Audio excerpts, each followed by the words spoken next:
Hi everyone, in this video I am going to show you how to calculate age by date of birth in Excel. So this is a very simple but useful formula that you can use for variety of tasks such as tracking employee birthday, calculating school years, or you can just finding out how old someone is. So let's check how we'll do this.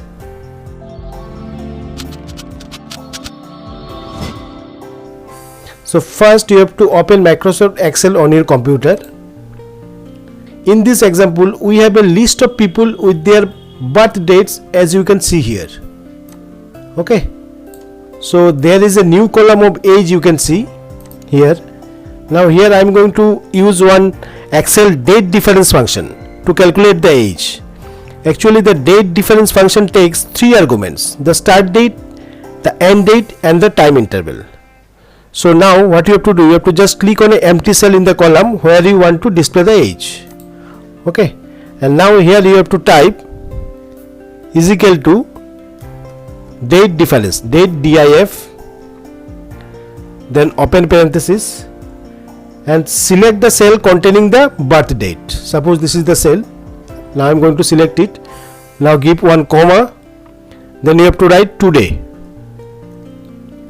Today means it gives us today's date. Okay, now open parenthesis, close parenthesis. Now once again give comma, then start double inverted comma and place Y and double inverted comma. Y specifies that we want the result in years. Now finally you have to close the parenthesis. Okay, now hit enter and you will see the age of a first person in the list. See? So now to calculate age for all the people in your list, what you have to do, you have to just click and drag the fill handle. Okay, so a small square at the bottom right corner of the cell you can see. You just need to drag the fill handle down to apply the formula to the entire column like this, and there you have it. You have successfully calculated ages by date of birth in Excel. So that's it. If you found this video helpful, please give it a thumbs up and don't forget to subscribe for more tutorials like this. Thanks for watching and I'll see you in my next video.